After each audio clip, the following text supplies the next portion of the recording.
Mais par rapport à la diaspora, il y a toujours des doutes, parce qu'on n'arrive pas à comprendre la position de la diaspora. Oui, mais pour illustrer mon propos, par rapport à cette histoire de contribution de la diaspora et tout ça, je vais vous donner un exemple. Vous savez, quand nous avons créé l'ANC, la première fédération internationale qui a été installée était en son sein, le bureau avait en son sein un porte-parole, je crois le porte-parole secrétaire du parti et porte-parole de la fédération internationale, qui au bout de, je crois, une année et demie ou 2 ans, a démissionné lui-même, pense-t-il, avec fracas de l'ANC en envoyant un courrier.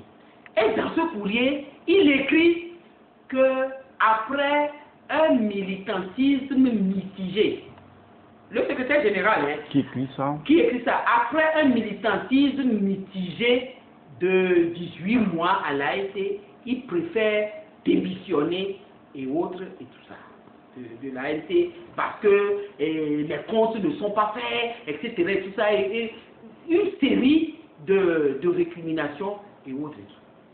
Et donc, j'avais fait un déplacement à Paris. Et quelque temps après que cette fameuse lettre, puisque c'est une lettre de démission qu'il a envoyée et puis qu'il a rendue publique, d'abord il a envoyé au Bureau national en demandant au Bureau national de rendre publique la lettre. Je ne sais pas à quel, pourquoi est-ce que c'est le Bureau national qui va rendre publique cette lettre-là, et finalement je crois que lui-même a rendu publique cette lettre. Et donc j'ai demandé au trésorier donc de la fédération internationale, que dans la lettre on fait que des comptes ne sont pas faits et tout ça. Et donc je voulais savoir combien cette personne a cotisé dans la caisse du parti au niveau de la fédération, la trésorerie de la fédération nationale pour réclamer les comptes et tout ça. Vous savez ce qui m'a été répondu? Il a donné en tout et pour tout en 18 mois de militantisme mitigé 10 euros. 10 euros, ça fait 6 566 francs, 6 565 francs. C'est ça. En 18 mois, secrétaire général d'une fédération du parti qui prétend ne pas être d'accord avec la manière dont les fonds sont gérés, etc., a contribué pour 10 euros en 18 mois de militantisme mitigé. Voilà les réalités et autres. 10 euros en 18 mois de militantisme au sein de partis politiques. Alors, il faudrait qu'on sache de quoi on parle. Est-ce que vous arrivez à raconter des cas comme ça dans votre parti, à l'international aussi? Oui, bon, non, dans le parti, bon, au niveau de... mais les responsables que nous sommes, je vous ai dit tout à l'heure que les responsables que nous sommes, c'est nous qui faisons tourner le parti, dans l'intérieur du parti, parce que je vous avais dit tout à l'heure que la fédération existe. Pour faire la manifestation à laquelle le président a assisté la dernière fois. À Paris? À Paris, il faut louer la salle, il faut louer la sono, etc. Et tout ça. Et donc, dans la caisse du parti, au niveau de la structure qui a reçu le président et tout cela, il y a des trésoriers et les cotisations sont faites là-bas pour faire tourner le parti. Il y a des réunions périodiques et autres, et tout ça, des activités qui se font. Et donc, voilà.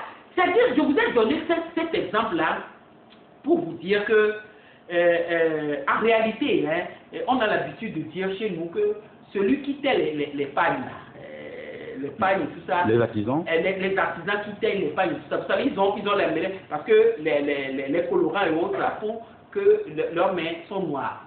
D'accord? Ils n'ont pas besoin de les montrer. Vous savez, lorsque vous voyez la main, vous savez en même temps que la personne est un teinturier ou une teinturière.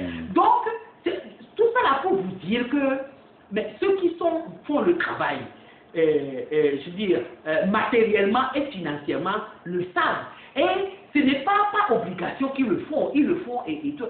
Mais par contre, ceux qui ne veulent pas le faire et tout ça, c'est eux qui crient tout le temps et tout ça. C'est pour ça que moi je vous ai donné l'exemple de celui-ci qui est secrétaire général et tout ça, qui demande des comptes, qui dit que le président national est un dictateur, etc. et tout ça, qui vient dans ce pays en vacances, ne rend pas visite une seule fois à une réunion du bureau national, mais déclare que le président national du parti est un dictateur et autres. Comment vous pouvez comprendre ça? C'est là le problème que nous avons. Mais les nôtres de la diaspora, nous sommes tout le temps en contact avec eux, nous travaillons, quand nous allons là-bas, ils viennent, ils nous rendent visite souvent. Ils viennent ici, dès qu'ils sont là, ils viennent aux réunions du bureau national, nous déterminons quand il y a des problèmes et tout ça, nous faisons affaire à eux. Quand on doit rencontrer quelqu'un, préparer par exemple une tournée, lorsque le président national va préparer une tournée en Europe et tout ça, il prend les rendez-vous, il rencontre, si le président ne peut pas faire le déplacement, il rencontre et tout ça, ils font les activités qui relèvent de la compétence du parti politique. Mais ceux qui crient autres, là, la plupart du temps, ils ne sont même pas militants du parti. C'est ça aussi la réalité, c'est ça qu'il faut dire. Ceux qui crient, qui contestent, qui font des choses et tout ça, ils ne sont même pas militants du parti. Et nos militants que le président a rencontrés la dernière fois et autres, ils savent de quoi on parle. C'est-à-dire que beaucoup sont au niveau de l'Occident, notamment en Europe aujourd'hui, qui ne font pas partie de votre parti. Il y en a beaucoup qui sont là. Qui sont quoi? Qui sont au niveau de l'Occident, mais qui ne font pas partie du parti, mais sur les réseaux sociaux, on les entend beaucoup. Ah oui, mais bon, je crois, bon, c'est des gens, il y a des gens qui, bon, vous savez, les réseaux sociaux aujourd'hui, il paraît que c'est, je ne sais pas, M. Fillon qui l'a dit, c'est la poubelle du monde, hein, c'est-à-dire que sur ces réseaux sociaux, il y a du tout et n'importe quoi, la plupart du temps, les choses les plus aberrantes et tout ça, et puis vous vous demandez des fois aussi, quand les gens font des déclarations, vous dites, mais une simple analyse de l'information doit démontrer à quelqu'un qui est responsable que ce que les gens sont en train de dire là ne tiennent pas. Mais les gens mettent sur les réseaux sociaux tout est n'importe quoi. Lorsque vous allez dans la réalité, ça n'est pas comme ça que les choses se passent. Moi, j'ai voulu vous donner ces exemples-là parce que c'est des vécus quotidiens de notre parti où les gens nous accusent de choses qui ne sont pas réelles et que, bon, nous estimons que, bon, c'est quand même...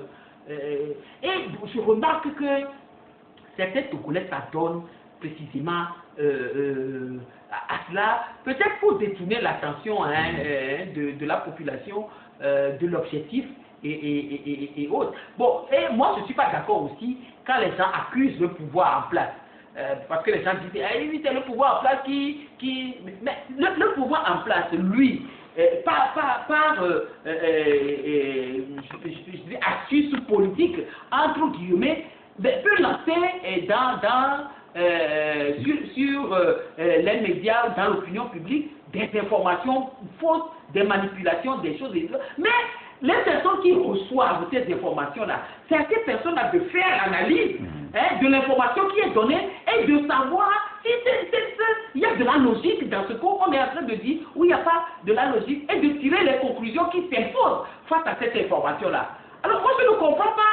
À chaque fois, quand on lance les informations, les gens se disent, toi, on a commencé par 100 millions, et puis on a commencé par 300 millions, etc. Tout ça. Je l'ai appelé, j'ai dit, mais monsieur le président, mon président national, mais vous êtes moins cher, hein, si ce pouvoir-là a pu vous acheter avec 300 millions et tout cela, et nous en avons ri.